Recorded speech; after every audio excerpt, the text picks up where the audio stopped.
Hello दोस्तों, जय हिंद। उम्मीद है सब लोग मस्त होंगे और अपनी पढ़ाई में व्यस्त होंगे। आज आप सभी को रेलवे एनटीपीसी का प्रीवियस ईयर क्वेश्चन करवाया जाएगा, ठीक है ना। और आप सभी लोग भी प्रैक्टिस करिए। तो जरा क्वेश्चन देखिएगा, पहला क्वेश्चन, और सब एनटीपीसी का क्वेश्चन है, ठीक है ना, जो पिछले एग्जाम में आया है, जो रेलवे का एनटीपीसी एग्जाम कराया गया है। और ये इंटर वाले भी भर सकते हैं और ग्रेजुएशन वाले भी भर सकते हैं, ज्यादा पोस्ट ग्रेजुएशन वालों के लिए आता है, ठीक है ना। चलिए, तो बात करना है पहला सवाल का। तो जरा सवाल लगाइए, आप लोग भी सवाल लगाइए और जो सामने है वो लोग भी सवाल लगाए। तो जरा पहला क्वेश्चन जरा देखिए क्या कर रहा है। और ये क्वेश्चन क्यों दिखाया जा रहा है प्रीवियस ईयर क्वेश्चन का, ताकि आप लोग को ये समझ में आए कि क्वेश्चन के लेवल किस तरीके के आते हैं, उससे आप अपनी तैयारी का आकलन करेंगे, है ना। चलिए, तो पहला क्वेश्चन देखिए क्या कर रहा है। हरीश का मासिक वेतन, आप लोग भी लगाए तब तक। हरीश का मासिक वेतन दे रखा 45,000 रुपया दे रखा ना। जिसका आंसर आएगा वो आंसर देगा, जिसका नहीं आएगा वो इधर ध्यान देगा, ठीक है। एक ही सवाल है, आंसर आ गया, आंसर आया होगा जी। हाँ, चलो आंसर भी बोलते रहना, ठीक है। तुम लोग भी बताते रहना, कमेंट में भी बताते रहना, तुम लोग भी आंसर करा। हरीश के मासिक वेतन 45,000 रुपए में से 1/3 भाग शिक्षा पर और 2/6 भाग भोजन पर, यानी 1/3 भाग किस पर खर्च हो रहा है? शिक्षा पर, एजुकेशन पर। बहुत ज्यादा जरूरी है एजुकेशन पर पैसा खर्च करना, है ना। एजुकेशन ज्यादा जरूरी है कि नहीं जरूरी है? बिल्कुल जरूरी है। उसके बाद से क्या कर रहा है कि 2/6 भाग भोजन पर, खाना भी जरूरी है ना। 2 1 2 3 6, यानी ले दे करके 1/3 भाग किस पर खर्च कर रहा है? भोजन पर, खाने पीने पर, ठीक है जी। कुल ले दे करके कितना खर्च हो चुका है? तो कहोगे ना 1/3 और 1/3 ले दे करके कितना? 2/3, यानी 3 में से 2 क्या हो चुका? खर्च हो चुका। तो बचा कितना? 3 में से 2 खर्च हो गया ना, तो 3 में से 2 खर्च हो गया, तो बचा कितना? 1/3। और कितना का वही 1/3 करा, बचत राशि कितनी है? तो कुल राशि कितनी है? 45,000। 45 का 1000 का 1/3 बचा, तो कितना बचा भैया? 15,000 रुपया, है ना जी। 45,000 का तीसरा भाग कितना होता है? 15,000 रुपया। आगे आंसर, है ना जी। चलो दूसरा सवाल लगा। दूसरा सवाल अच्छा सवाल है। और ऐसे सवाल में कभी भी अगर एक ही सवाल में अगर अंकित मूल्य, क्रय मूल्य, लाभ या हानि में से कोई एक और छूट अगर दे रखा हो, तो एक कॉन्सेप्ट बता रहे हैं तुम सभी लोगों को भी, ठीक है। कॉन्सेप्ट क्या है? देखो, अंकित मूल्य पर हमेशा क्या मिलता है? ये सवाल का आंसर आया है, सवाल का आंसर आया जी। हाँ, तो बाकी लोग भी लगाए इस सवाल का, ठीक है ना। बाकी लोग भी बताएं और आप लोग भी बताएं। और ये सवाल नहीं देखे हैं तो सुनिए, पहले कॉन्सेप्ट भी सुन लीजिए और साथ में आप लगा करके आंसर भी बताइए। तो अंकित मूल्य पर क्या दिया जाता है बाबू? छूट। क्या दिया जाता है? छूट। और यही हमारा क्या होता है? विक्रय मूल्य होता है, यानी एसपी होता है, सेलिंग प्राइस होता है ना जी। हाँ। और क्रय मूल्य पर क्या होता है? हमेशा लाभ। अगर लाभ होता है तो जुटता है और हानि होता है तो घटता है। अब बटा 100, ये क्या होता है? ये तो विक्रय मूल्य होता है जी। जब ये भी विक्रय मूल्य है, ये भी विक्रय मूल्य है, तो इसी में से इन दोनों को बराबर कर दिए हैं, बोलो जी। तो 100 से 100 अब क्या बोला? अब जो बोल रहा वही रख दो, उठा करके जो बोल रहा वही रख दो। क्या बोला? क्रय मूल्य अंकित मूल्य का 75% है, यानी क्रय मूल्य कितना है? 100 है, तो अरे सॉरी, अंकित मूल्य कितना है? 100 है, तो क्रय कितना है? 75 है। बराबर बराबर लिख दो, है ना। और देखो क्या दे रखा भैया? 15% की छूट, तो 100 में से 15 जा 85। उसके बाद से क्या कर रहा है? हमको लाभ या हानि बताओ। अभी बता देंगे, अगर लाभ होगा तो प्लस में आएगा, हानि होगा तो माइनस। तो 100 प्लस 100 कर लो, इसी को सॉल्व कर लो। 25 75, 25 चौके 100, यही ना। ये कटेगा क्या? नहीं कटेगा, तो कोई दिक्कत नहीं है। 4 25 20 के 0 2 आया, और 4 8 32 2 34, 340, यही आया ना। और इधर हो जाएगा गुणा, कितना हो जाएगा? 300 प्लस 3x, इधर जाएगा तो कितना हो जाएगा? 300 माइनस हो जाएगा ना, तो 40 बराबर 3x, ठीक ना जी। तो 3 से इसको काट देंगे तो कितनी बार में कट जाएगा? 3 1 9 3 3 का 9, आदफ malo 3% क्या आया है भैया? अपने आप क्या है? ये प्लस ना, तो क्या हो रहा है? लाभ होगा। अगर माइनस आता तो क्या होता? हानि होता, ठीक है ना। तो इस कॉन्सेप्ट को नोट कर लेना है। और ये कॉन्सेप्ट बड़ा अच्छा कॉन्सेप्ट है। ये तभी लगता है जब चारों नाम एक ही सवाल में आते हैं। देखो इस सवाल में आया है क्रय मूल्य है, अंकित है, छूट है, लाभ या हानि है, तो इसका मतलब यही वाला कॉन्सेप्ट लगा लेना है ना। जी। इस पर सवाल बहुत ज्यादा बनते हैं। अगर अंकित मूल्य दे दे, छूट दे दे, क्रय दे दे, लाभ या हानि पूछे, पहला सवाल। छूट दे दे, क्रय दे दे, लाभ हानि दे दे, अंकित पूछे, दूसरा सवाल। क्रय दे दे, लाभ या हानि में इसको एक दे दे, अंकित मूल्य दे दे, छूट पूछे, तीसरा सवाल। ये लाभ या हानि दे दे, छूट दे दे, अंकित मूल्य दे दे और क्रय मूल्य पूछे, चौथा फल। यानी इस पर कितने सवाल बनाए जा सकते हैं? ले दे करके मतलब है कि चार नाम हैं, यानी चार लोग हैं, तीन लोगों की वैल्यू दिया रहेगा, चौथा पूछ सकता है। तो ये कॉन्सेप्ट उस समय तैयार करना। और कितना अच्छा बात है इस कॉन्सेप्ट का कि सभी नाम एक ही में है ना। इस पर फॉल और भी बनते हैं। अब अगला सवाल क्या है? अगला फल लगाओ। अगला फल बताओ, आ रहा है कि नहीं आ रहा? अगला फल देखो क्या कर रहा है। दो धनात्मक संख्याओं का अनुपात कितना? 3:7। कितना दे रखा है? 3:7। यानी ये कितना हो गया? 3x और ये कितना हो गया? 7x। एक बात बताए थे, एक बात बताते, मौसक कहाँ होता है? तो संख्याओं में होता है। तो इस संख्या में कौन है? 3x और 7x में कौन है? दोनों जगह। यानी मौसक कितना हो गया? x हो गया।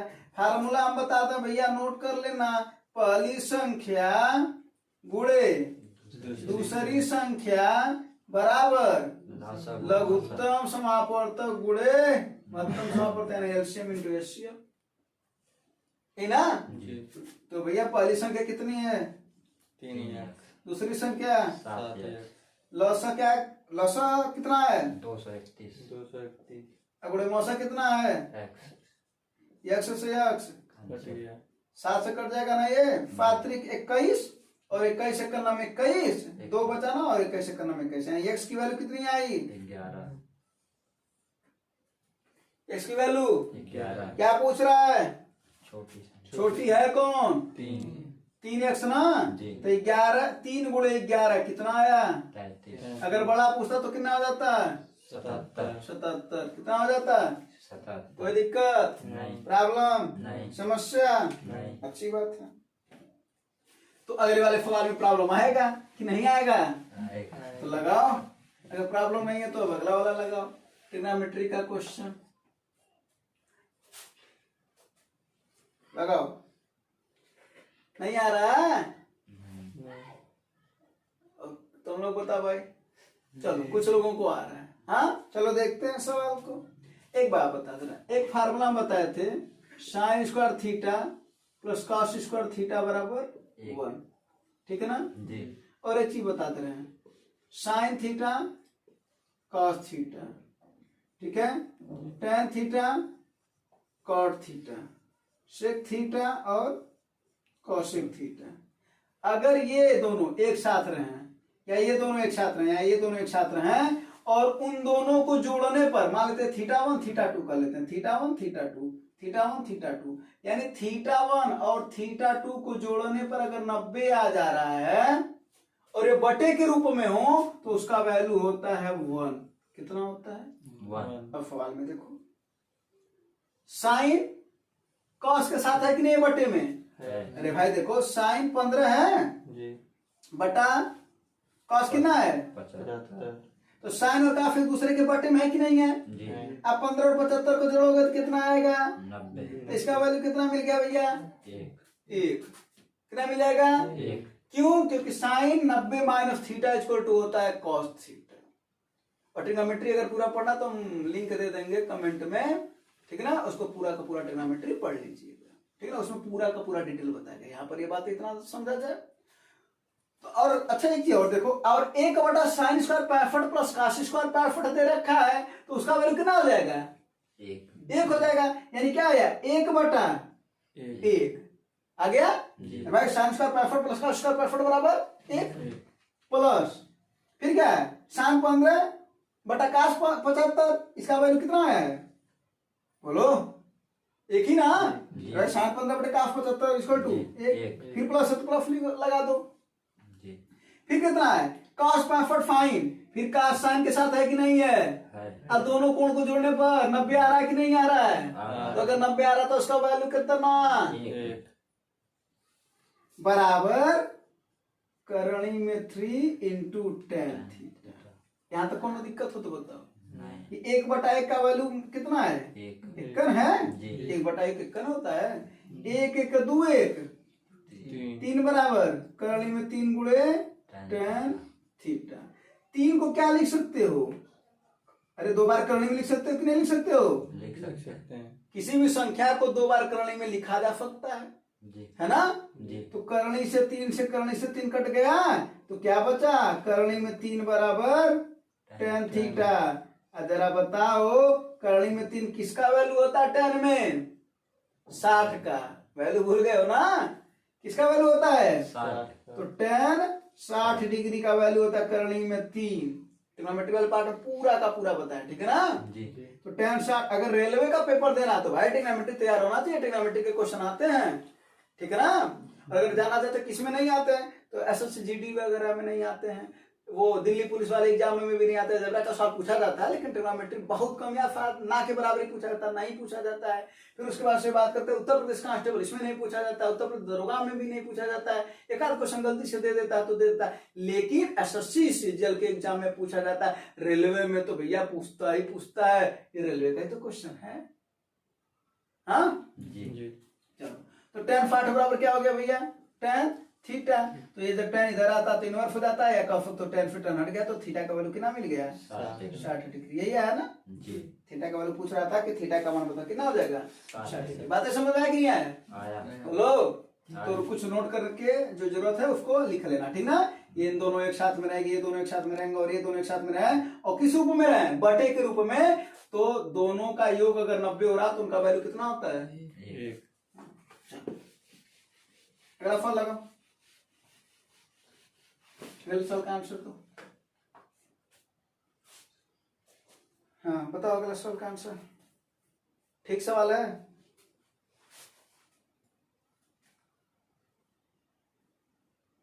अगला सवाल बताओ, 2 लोग हैं, कुछ रुपया में प्रोजेक्ट चालू कर रहे हैं, 20 दिन और 30 दिन कार्य किए हैं, उनकी दैनिक मजदूरी का अनुपात 5:6 है। तो ले दे करके कुछ बात बताओ। नहीं समझ में आ रहा तो तुम लोग भाई बताओ, तुम लोग भी बताओ इसका आंसर। समझ में आ रहा तो अच्छी बात है, नहीं आ रहा तो देखो इधर 28,000 रुपया है, ये है ना जी। आया कि नहीं आया समझ में, हाँ अभी लगा रहा हूँ, लगाओ। जो नहीं है जो लगा रहा हूँ इधर देखो, देखो इधर 28,000 रुपए का है। श्वेता और हरीश यानी 2 लोग हैं, श्वेता और हरीश है। 20 दिन तक काम की श्वेता कितना दिन काम कर रही है, 20 दिन। और हरीश कितना दिन काम कर रहा है भैया, 30 दिन। दैनिक मजदूरी का अनुपात कितना है, 5:6। तो कुल मजदूरी का अनुपात कितना हो जाएगा, 20/25 100 और 30 छक्के बोलो भाई। 20 दिन, एक दिन में 5 तो 20 दिन में 1 दिन में 6 दैनिक मजदूरी का अनुपात दे रखा है ना, कुल नहीं दे रखा है। कुल दिया होता तो ये नहीं दिया होता, तो दैनिक दिया तो 30 छक्के 180, 20/25 100 और 20 9 180, यानी रेशियो कितना आ गया, 5 और 9 बोलो।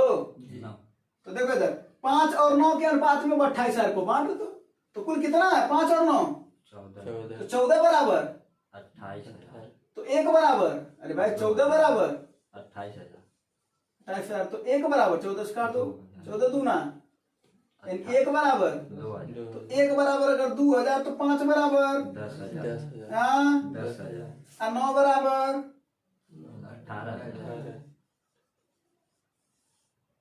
जोड़ोगे तो 28,000 आ जाएगा कि नहीं आ जाएगा, अरे आएगा नहीं तो जाएगा कहाँ, है ना। जी हाँ जी अगला बता जा, जी अगला लगाओ फिर। देखो जबरा है ना, अभी भी बताया था ना कि जबरा आएगा, ट्रिग्नोमेट्री आएगा, ये सब आता है ना। जी हाँ तो देखो ये वाला सवाल क्या कह रहा है, ये वाला फल लगाओ। सवाल बस ऐसे कुछ अजीब दे रखा है, तो मैं कुछ फार्मूला बता देते हैं भैया। पहले कुछ फार्मूला, पहले ये वाला मेन फार्मूला लिख देते हैं, ए क्यूब माइनस बी क्यूब। क्या होता है फार्मूला? ए माइनस बी और दूसरे क्वेश्चन में A square plus B square plus A B. ठीक है, इसी का वैल्यू पूछ रहा है, तो क्या चाहिए हमको? ए क्यूब माइनस बी क्यूब बटा इसको कर देंगे तो क्या हो जाएगा? ए माइनस बी बराबर A square plus B square plus A B. इसी का वैल्यू पूछ रहा है ना जी। हाँ, इसी का मान पूछ रहा है। अब देखो ए क्यू माइनस बी क्यू का मान कितना दे रखा है? 125 125। जी। ए माइनस बी का वैल्यू हमको नहीं पता है, नहीं पता है। नहीं अगर इसी का वैल्यू पता चल जाता तो अपना मान, निकाल लेकिन नहीं पता तो कोई दिक्कत नहीं है, पता कर लेंगे।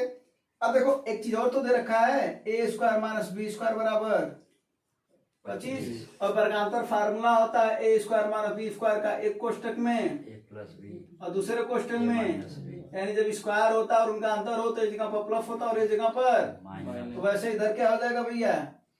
एक जगह प्लस और एक जगह माइनस बराबर 25 फिर देखो सवाल में ए प्लस बी का भी वैल्यू दे रखा है कि नहीं? दिया है 5, जी। तो 5 इंटू ए माइनस बी बराबर 25, तो 5 बच्चे, 25 ए माइनस बी का वैल्यू आया कितना? 5 रख दिया जाए। जी तो जब इसकी जगह पर रखेंगे 5 रख दें, इसको हटा करके अब जी तो इसको काट दोगे तो कितनी बार आ जाएगा? 25 25 यानी इसका आंसर कितना आया? 25 आ गया ना? जी फार्मूला नोट कर लेना, ठीक है। कुछ और फार्मूले लिखवाते रहे, कुछ और लिख लो फार्मूले। वैसे भी तो किताबों में तो लिखा ही रहता है ना। अगर ए प्लस होता तब क्या होता? तो ए प्लस बी और यहाँ पर होता है A square plus B square, यहाँ पर प्लस यहाँ पर क्या हो जाता है? माइनस माइनस हो जाता है, ठीक है ना। जी। और ए प्लस बी का तो होल स्क्वायर पता होगा, क्या होता है? A square plus B square plus 2ab अगर यहाँ पर माइनस है तो मात्र यहाँ पर माइनस आ जाएगा। यानी इसमें कितने फार्मूले हैं? 2 यानी ए माइनस बी का होल स्क्वायर पूछेगा तो क्या हो जाएगा? A square plus B square minus 2ab 2ab ठीक है। जी अगर आ जाए ए प्लस बी का होल क्यूब तब क्या होता है? A cube plus b cube plus 3 3ab कोष्टक में। a plus a B plus b अगर वही होता है ए माइनस बी का होल क्यूब तब क्या होता है? A cube minus b cube minus 3ab 3ab कोष्टक में। a minus b अगर वही क्वेश्चन पूछा था A plus B plus C का होल स्क्वायर तो क्या होता है? A square plus b square plus c plus 2ab plus bc plus ac या 2 का गुणा कर दो तो 2ab plus 2bc plus 2c 2ca, ठीक है। जी अगर वहीं पर हो जाए A cube plus B cube plus C cube minus 3abc तो इसका फार्मूला क्या होता है? A plus B plus, note करते चलना, ठीक है। A square plus B square plus C square minus A B minus B C minus C, ठीक है। और अगर इसी वाले में बता रहे हैं, नोट करके पॉइंट लिखना कि यदि ए प्लस बी प्लस सी बराबर 0 हो जाए, यानी इसको क्या कर दिया जाए? 0 कर दिया जाए तो क्या हो जाता है? A cube plus B cube plus C cube minus 3abc बराबर 0 हो जाएगा कि नहीं हो जाएगा? हो भाई जाएगा 0 का गुणा करोगे 0 हो जाएगा उधर ना। जी। तो इसी को लिख सकते A cube plus B cube plus C cube बराबर 3abc।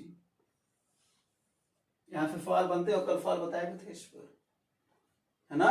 जी कभी कभी सवाल बड़ा अच्छे लेवल का सवाल आ जाता है इस पर। चलो तो ये फार्मूला नोट कर लेना, स्क्रीनशॉट इसका ले लो, ठीक है। जी तो अगले फार्मूले पे चलना, और भी बहुत से फार्मूले होते हैं, ठीक है ना। इन्हें तुम्हें काम करते हैं। अगला फल लगाओ, चलो अगला फल लगाओ उधर।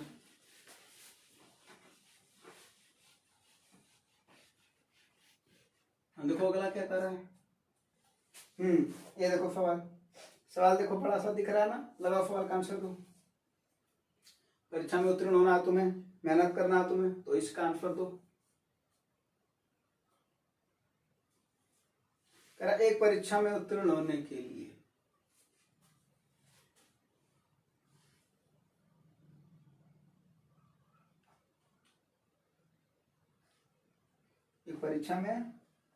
उत्तीर्ण होने के लिए कुल अंकों का 50% प्राप्त करना है। कितना प्राप्त करना है? 50 नहीं आ रहा? कैलकुलेशन कर रहे हो?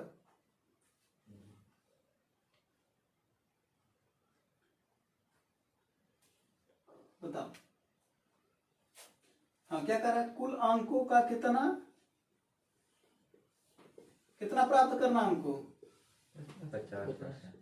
नहीं आया आंसर, 50% हमको प्राप्त करना है। ठीक है, आप समझ गए थे, 50% प्राप्त करना है।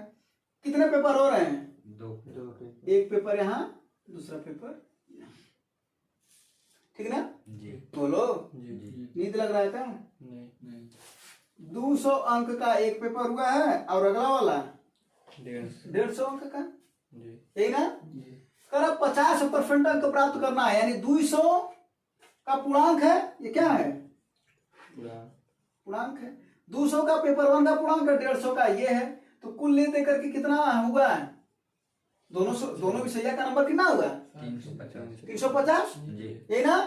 और 50% प्राप्त करना है, यानी 350 का आधा प्राप्त करना है, ले दे करके कितना प्राप्त करना हमको, 175। 175। अरे भाई 350 का 50% निकालोगे तो 175 आएगा। ऐसे समझ लो 100% का आधा 50 होता है, तो ऐसे 350 का आधा 175, यानी हमको प्राप्त कितना करना है, 175। 200 में कितना प्राप्त करनी है, 40%। तो 200 का कितना प्राप्त कर लिए भैया, 40%। यानी कितना नंबर, 80। 80 प्राप्त कर चुके हैं। कितना और प्राप्त करना है, कुल 175 पाना है हमको, जी 175 पाना है, कितना आ गया, 80 अपने को आ गया, बचा कितना, 95। कितने में, एक का पेपर में बचा है, कौन सा, 150। 150 वाला, गुड़े 100, यही जो आएगा वही हमारा आंसर होगा।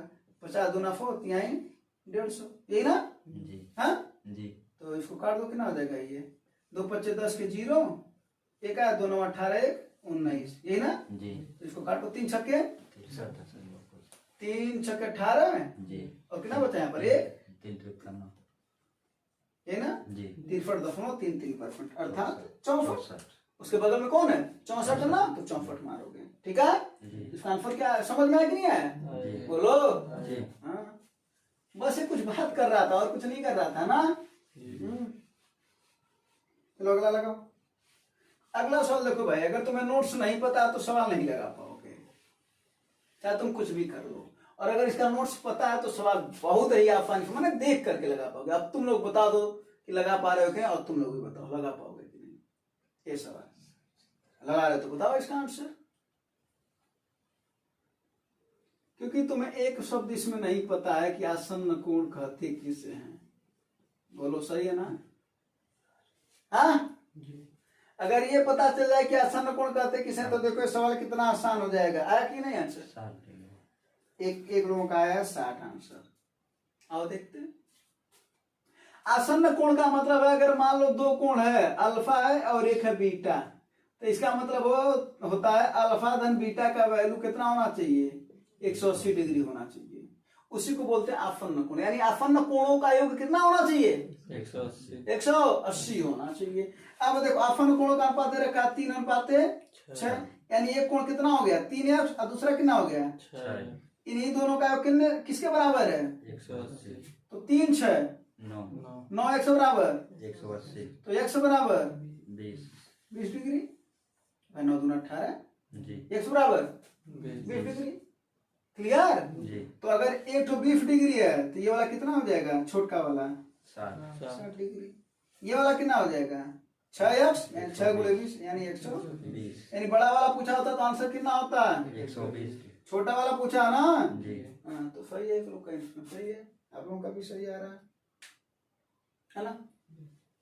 क्लियर। जी अब देखो आसन्न कोण नहीं पता तो नहीं बता सकते हो, तो इसको नोट करके लिख लेना कि आसन्न कोणों का योग 180 डिग्री होता है। चलो अगला सवाल लगाओ। अगला सवाल जरा देखो क्या करा है 13,400 की राशि 4 वर्ष का साधारण ब्याज 2680 रुपया ब्याज की दर बताओ भाई, आंसर बताओ। साधारण ब्याज पूछ रहे हैं। साधारण ब्याज बराबर क्या होता है भैया, मूलधन गुणे दर गुणे समय बटा 100। सब कुछ तो दे रखा है, आसान सा सवाल है ना। जी हाँ देखो तो साधारण ब्याज कितना है 2680 बराबर 13,400। ऐसा ना सोच रहे हो कि जब आसान है तो कहाँ बता रहे हैं। तो भाई आया हुआ क्वेश्चन है, ठीक है ना, दिखाना जरूरी है ना कि कुछ क्वेश्चन आसान होते हैं, वो खुद करता है। जब पेपर देने जाना ना तो उसके नोटिफिकेशन में लिखा रहता है, पेपर जब दोगे उस समय तो लिखा रहता है कुछ क्वेश्चन आसान होते हैं, कुछ क्वेश्चन कठिन लेवल के होते हैं। जो आ रहे हैं उसको आप टिक करिए, जो नहीं आ रहे उसको आप चाहें तो छोड़ सकते हैं, वो तो उसमें इंस्ट्रक्शन दिया जाता है। चलो दर ज्ञात करना है, समय कितना है 4/100, 00 00 कट गया, 134 से देखो 2 बार में कट जाएगा तो 2 और ये 0 है, 20 बार में 4 बच्चे 20 कितना आया 5%। 5% रेट है। क्लियर? जी हाँ जी सबका आया होगा तो आसान सा सवाल है। अगला सवाल बताओ। ये सवाल भी आसानी है लेकिन ठीक ठाक लेवल का है ना? जी। लगाओ इस सवाल का आंसर दो, इस सवाल का आंसर दो। एक बार साधारण ब्याज मिल रहा है और एक बार चक्रवृद्धि ब्याज मिल रहा है ना? जी। अब दोनों का आंसर देना है, एक बार साधारण ब्याज और एक बार चक्रवृद्धि ब्याज। आंसर आ गया होगा? जी हाँ जी। कितना आया आंसर? 525। 525। अच्छा कई लोगों का आंसर आ गया 525। हाँ देख करके नहीं बोल रहे एक दूसरे का है। हाँ चलो साधारण ब्याज आओ, सवाल समझा जाए। कह रहा है कि 2 वर्ष के लिए कितना परसेंट है? 10% ना? जी। एक बार बताओ साधारण ब्याज हर साल क्या होता है भैया?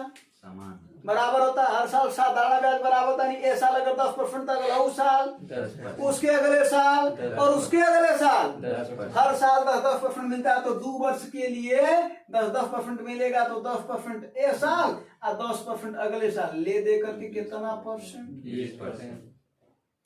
और जब चक्रवृद्धि ब्याज मिलता है तो इस पर तो जो ब्याज मिलता है और एक बार उस पर और ब्याज मिलता है, यानी फार्मूला बनता है A+B+B तो 2 बार मिल रहा है ना 10 का, तो 10 प्लस 10 प्लस 10 गुणे बटा 10 10 20 और एक का नाम एक, कितना हो गया भैया?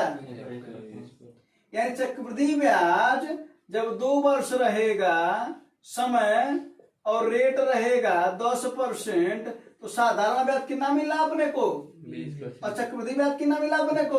21। तो क्वेश्चन क्या दे रखा है कि 20% साधारण ब्याज है ना 500 है, तो इसका मतलब हुआ कि 20% बराबर कितना?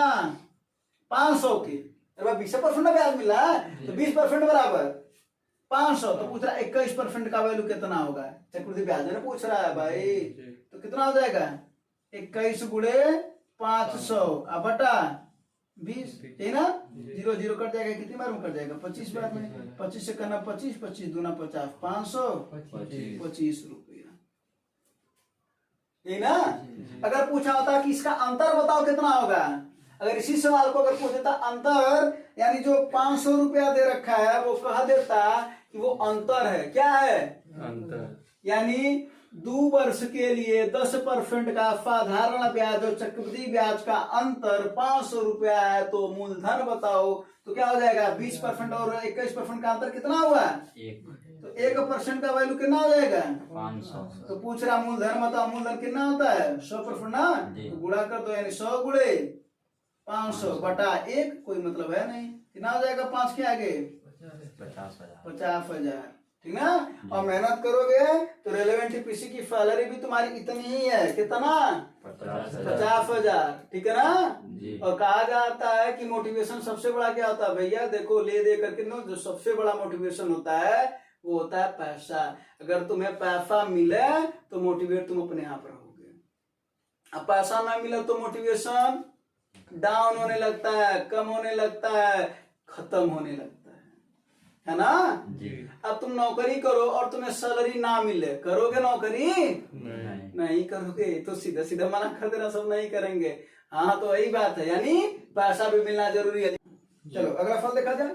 अगला फल देखो क्या कर रहा है। अगला फल है त्रिभुज का, और त्रिभुज का थोड़ा फास्ट भी कर लिया जाए कैलकुलेशन। अरे क्या नाम है, प्रैक्टिस है ना, थोड़ा फ्लो हो जा रहा ना। चलो थोड़ा फास्ट करो प्रैक्टिस। त्रिभुज के तीनों अंतःकोणों का कितना होता है? 180। कितना होता है? 180। त्रिभुज के तीनों अंतःकोणों का 180 होता है। तो पहला कोण कितना है? 2x, फिर इसको जोड़ दो 3x माइनस 8 प्लस फिर 5x माइनस 12, और इसी का कितना होता है? 180। भाई तीनों को जोड़ने पर कितना आना चाहिए? और x का वैल्यू निकाल लिया जाए, कितना हो जाएगा? 2 3 5x 5 5 10x माइनस 8 और 12 20 बराबर 180 ये 20 उधर जाएगा तो कितना हो जाएगा 200 प्लस हो जाएगा, यानी कितना हो जाएगा तब उधर 200 200। भाई 20 उधर गया 200, 0 से 0 कट गया, x का वैल्यू कितना आया 20 20 डिग्री।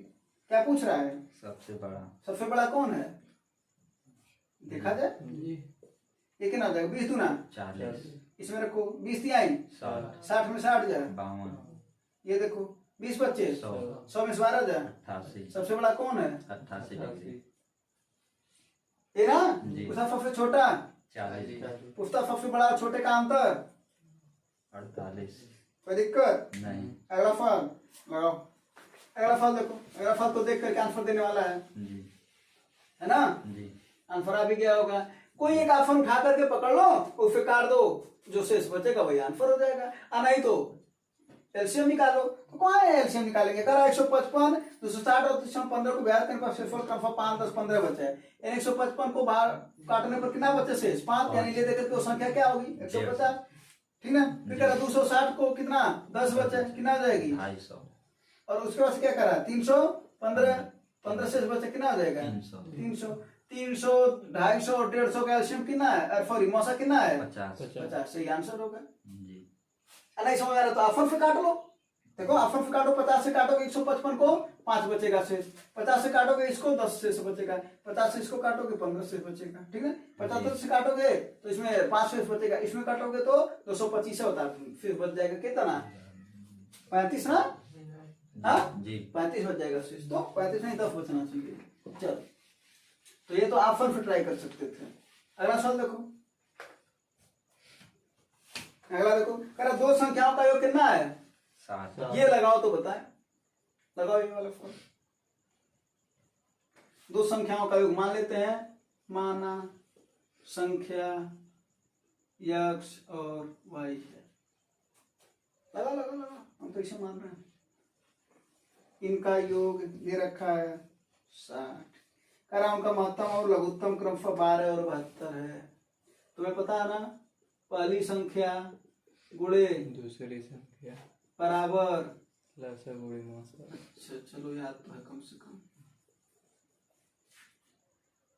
तो लघुत्तम कितना दे रखा है 72 और महत्तम कितना दे रखा है 12। अब पहली संख्या x है और दूसरी संख्या y, यानी x गुणे y, यानी x गुणे y कितना दे रखा है भैया 12 गुणे 72 कर सकते हो, चाहे 72 गुणे 12 कर सकते हो, बोलो नहीं आया ना। इधर देखो, चलो चलो इधर देखो, दोनों का योग आया 60 सवाल में दे रखा है, और दोनों का गुणनफल कितना है 12 गुणे 72, क्यों आया पहली संख्या गुणे दूसरी, क्योंकि लफा गुणे मफा के गुणनफल के बराबर होता है। क्या पूछ रहा है, इनका व्युत्क्रम ना, ए भाई देखो इधर, x का व्युत्क्रम कितना होगा 1/x, y का व्युत्क्रम, इसी को जोड़ने की बात कर रहा है ना, बोलो। तो 1/x धन 1/y को जोड़ोगे तो क्या हो जाएगा x y एलसीएम, y इधर जाएगा और x इधर आएगा, तो इसी को दोनों का योग यही तो दे रखा है भैया, कितना है 60 गुणनफल कितना है 12 गुणे 72 12 25 60 क्या आया 5/72 नहीं आया, जी ठीक है। तो बस सवाल क्या पूछ रहा था, दोनों संख्याओं का व्युत्क्रम बताओ, तो व्युत्क्रम 1/x धन 1/y का योग पूछ रहा था, योग कर दिए तो ऊपर योग आ गया, नीचे उनका गुणनफल आ गया। तो कभी भी अगर ऐसे सवाल देगा कि संख्याओं का योग दिया रहे और लसा और मौसा दिया रहे और व्युत्क्रम पूछेगा, तो योग को ऊपर लिख देना और लसा मौसा को नीचे। जो आएगा वही आंसर है, ठीक है। जी अगला फल लगा, देखो बोला क्या कह रहा है, करा 3 रस्सी है, पहला भाग पूरी लंबाई का 1/5 है, दूसरा भाग पहले भाग का 3/2 है, एक भाग 2 भाग 3 भाग। पहला भाग कितना है 1/5, दूसरा भाग क्या है पहले भाग का 3/2, यानी 1/5 का कितना 3/2, यही ना, जी हाँ जी तो पूछ रहा तीसरा रस्सी कितना होगा, तो ये कितना हो जाएगा, ये 1/5 है, ये 3 का नाम 3 और 5 दूना 10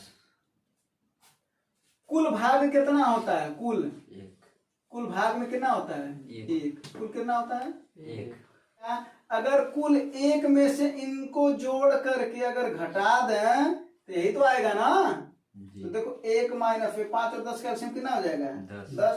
5 से इसको काटोगे तो 2 आएगा, अब प्लस 10 से 10 काटोगे तो 1 तो 3 आएगा, तो 3 2 5/10 यानी कितना आ जाएगा 1/2, यही ना।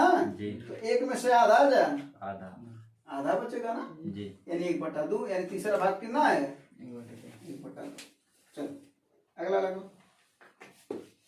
अगला वाला सवाल लगाओ। तब तक कुछ फार्मूला लिख रहे हैं, तब तक तुम सवाल लगाओ, और अगर जिनको नहीं आ रहा फार्मूला सामने रहेगा तब तो लगाओ। एक बेलन, इधर देखो बात ना करो, बेलन का आयतन कितना होता है πr² h, वक्र पृष्ठ कितना होता है बोलो 2πr/h, संपूर्ण पृष्ठ कितना होता है 2πr कोष्ठक में h+r, ये ना। क्या दे रखा है वक्र पृष्ठीय क्षेत्रफल, यानी यही वाला दे रखा है कितना 528, यानी 528 बराबर 2π, पाई का वैल्यू कितना होता है लिख लो भैया 22/7, तो 22/7 गुणे r, r हमको पता है नहीं पता है, एच का वैल्यू 14 सेंटीमीटर है कि नहीं है, हाँ तो 7 दो ना 14 यही ना। और ये देखो 11 कट जाएगा क्या, 11 दूना 22 और 11 चौके 44, 6 2 8, 11 8 88, यही ना। हाँ 2 दूना 4 दूना 8 और 8 छक्के 48, यानी कितना है आर का वैल्यू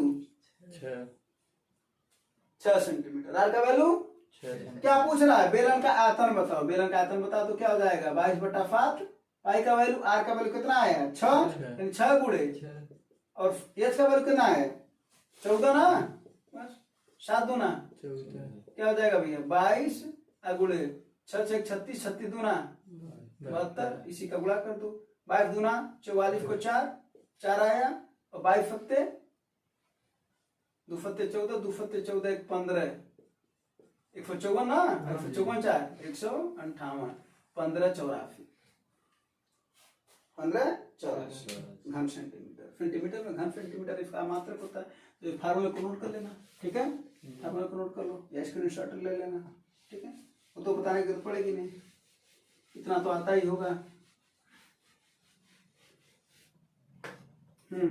अगला देखो, अगला वाला देखो क्या है, इस सवाल को देखो ये क्या दे रखा है, बस इस सवाल को ऐसे दे रखा है, देखो इधर 5 sin 14 डिग्री एंड टू सेक कितना है 76, सवाल लिखो जल्दी से, 3 cot 15 degree into cot 75 degree cot 75 फिर plus 2 tan 45 plus degree 2 tan 45 degree, इसी का मान पूछ रहा है ना, जी।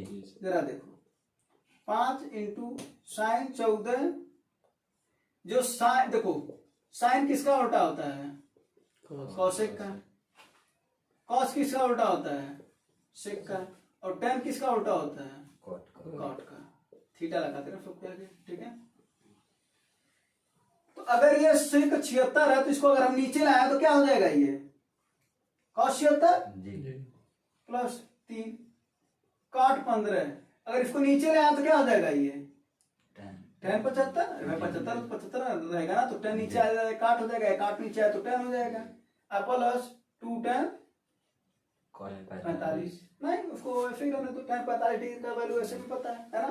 अभी अभी हम तुम लोग को नियम बताए हैं कि साइन कॉस के साथ, यहाँ पर देखो ये उल्टा का संबंध है यहाँ पर, और यहाँ पर देखो साइन थीटा और कॉस थीटा, थीटा 1 थीटा 2, यहाँ पर देखो tan थीटा 1 कॉट थीटा 2, उसी तरीके से थीटा 1 और कोसेक थीटा 2, अगर थीटा 1 और थीटा 2 जोड़ करके 90 आ जाए और ये एक दूसरे के बटे में रहे तो उसका वैल्यू होता है 1, कितना होता है 1, जैसे देखो साइन और कॉस थीटा 1 थीटा 2 दोनों को जोड़ने पर कितना आ रहा है 90, इसकी वैल्यू कितनी हो जाएगी भैया 1, यानी 5 गुणे 1 प्लस 3 गुणे कॉट tan थीटा 1 थीटा 2 जोड़ करके कितना आ रहा है 90, इसकी वैल्यू कितनी हो जाएगी 1 प्लस 2 गुणे tan 45 का वैल्यू कितना होता है 1, कितना मिल गया 5 का नाम 3 का नाम 2 का नाम कितना आया 10, 5 3 8 2 आंसर कितना है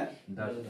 यानी अगर तुम्हें कॉन्सेप्ट पता होता तो इधर देखो आंसर नहीं दिख रहा था 14 76, ये उल्टा तो 1 15 75 योग 90 और ये काट उल्टा 10 आएगा ना, 3 और ये 2, तो 5 3 8 और 2 10 पहले दे रखा था ना। जी लेकिन चलो कोई बात नहीं, जब कॉन्सेप्ट पता चलेगा तो ना देख करके आंसर मारोगे।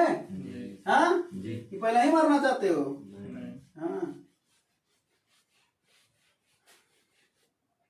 ना फंगस ना तकलीफ, तो खाक मजा है जीने में, ना फंगस और ना तकलीफ, तो खाक मजा है जीने में, बड़े बड़े तूफान थम जाते हैं जब आग लगी हो सीने में। हाँ तो ऐसे मेहनत करोगे तब जा करके कुछ होगा। अगला फल लगाओ जरा, देखो अगला फल क्या है, काम समय का है।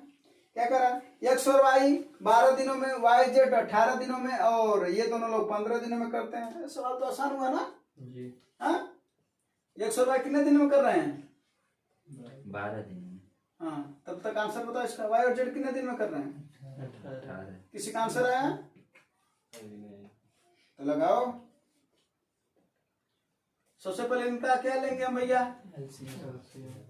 यही ना जो सवाल अभी उस सवाल को लिखे हैं। और सबसे पहले हम लोग इसका लेते हैं एल्शियम। 12 18 15 का एल्शियम कितना आया है? 180। बहुत बढ़िया, 180 इसका एल्शियम हो जाएगा, है ना। एल्शियम ज्ञात करने का तरीका सीख लो भाई। तो अब क्या निकालेंगे हम, क्षमता। तो 180 बटे 12 इक्वल टू 15, 180 बटे 18 इक्वल टू 10, 180 बटे 15 इक्वल टू 12। भाग देखो तो यही आएगा ना। यानी दोनों की क्षमता है 15, इन दोनों की क्षमता है 10, और इन दोनों की क्षमता है 12। अगर इधर देखा जाए तो x x 2 12, y y 2 12, z z 2 12, तो यानी क्या हो जाएगा 2x plus y plus z बराबर 15 10 25, अब 25 12 है 37। तो कितना हो जाएगा, x plus y plus z बराबर 37 बटा 2। यानी ये लोगों की क्षमताएं हो गई ना। अब क्या कर रहा है, पूरा कार्य करने में कितने दिनों की जरूरत है, पूरा काम है कितना, 180 क्या ज्ञात करना हमको, दिन समय। समय बराबर कार्य बटा कार्य कितना भैया, 180 क्षमता कितनी है, 37 बटा 2 तो बटा 2 उधर ऊपर चला जाएगा ये ना, जी तो ये कटेगा नहीं क्या, ये लगभग में आ रहा है क्या। जी हाँ? लगभग हाँ कितना लगभग में पूछा भी है क्या। जी। हाँ लगभग कितने दिन लगेंगे, तो कितनी बार में कट रहा है ये 35, और इसको मान लो कितना 35 मान लो, तो 35 दूना 70 दूना 140, यानी 5 बार में कटेगा क्या ये लगभग, कितनी बार में कटेगा ये। हाँ गुणा कर लीजिए पहले 18। अच्छा पहले इसको कर लें गुणा, है ना, कितना हो जाएगा 360 बटे 37, कितनी बार में कट रहा है, लगभग 9, यानी 9 लगभग यानी 10 दिन, 9 के लगभग में आ रहा ना, जी। तो 10 दिन। ठीक है, जी चलो अगला फल देखा जाए। जी फिर आ गया ना, कहा जाता है जिससे डरोगे वही सामने आएगा, है ना। जी हाँ इसी वजह से डर को खत्म करो, डर के आगे जीत है। साइन थीटा का वैल्यू कितना दे रखा है, 3/5, और कॉस थीटा का वैल्यू। 4/5 एक बात बताओ, कल बताए थे इसको, A B C, sine theta का मान क्या होता है, लंब बटा कौन, और कॉस थीटा क्या होता है, आधार बटा कौन, यही ना। यानी लंब कितना दे रखा है 3, और कोण कितना है 5, यहाँ पर आधार कितना है 4 और कोण कितना है, कोण ये होता है सबसे बड़ी भुजा 5 हो गई। लंब अगर हम इसको मान लें तो लंब कितना दे रखा है 3, आधार कितना दे रखा है 4, यही ना। अब देखो tan थीटा और cos थीटा का पूछ रहा है, तो tan थीटा बराबर क्या होता है, तो लंब बटा आधार, तो लंब कितना है 3 आधार कितना है। 4 अगर cos थीटा बराबर क्या होता है, आधार बटा लंब होता है, कर्ण नहीं होता है ना। तो क्या हो जाएगा, आधार बटा लंब कितना हो जाएगा 4/3। कोई दिक्कत नहीं परेशानी। नहीं अभी हम बताए थे ना वो लाल बटा कक्का, लाल बटा, बताए हाँ ये फाइन है, कॉस है, ये साइन है, कल भी लिखे थे, चलो जल्दी में लिख देते हैं।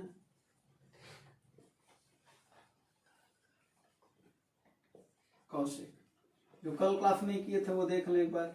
तो फाइन थीटा बराबर क्या हो जाएगा, लंब बटा कर्ण। कोण, cos थीटा आधार बटा कर्ण। ए माने आधार, के माने कोण, एल माने लंब, ठीक ना।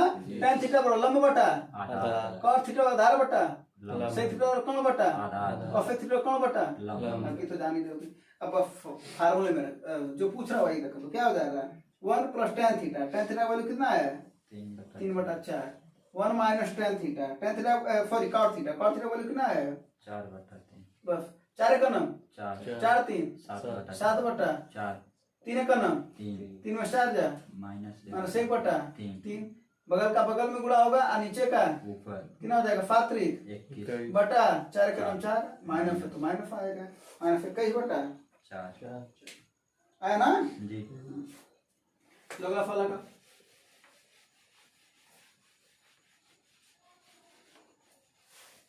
अगला फल आयत कैसे रखा है। आयत का क्षेत्रफल क्या होता है तो फार्मूला लिख दें, लंबाई गुणे ये ना, परिमाप क्या होता है 2 गुणे लंबाई प्लस चौड़ाई, यही ना। विकर्ण क्या होता है करणी में लंबाई का स्क्वायर प्लस चौड़ाई का स्क्वायर, कोई दिक्कत हाँ नहीं। बस। अब देखो क्या दे रखा कर रहा है कि लंबाई चौड़ाई की 2 गुनी है, यानी लंबाई है और यहाँ पर कौन है चौड़ाई है, यानी चौड़ाई अगर 1 है तो लंबाई कितनी है 2 गुनी है उसका। और कह रहा है उसका परिमाप दे रखा 48, यानी इसकी वैल्यू कितना दे रखा है 48 बराबर क्या है 2 गुणे, अगर हम इसको अलग अलग मानना तो 2x हो जाएगा और कितना हो जाएगा 1x, क्या हो जाएगा 2x प्लस x कितना हो जाएगा, इससे से काट दो 2 दूना 4 2 चौके 8 और 2 1 3x 300 कितनी बार में कट जाएगा 8 बार में ना, 3 8 24, यानी f की वैल्यू कितना आया।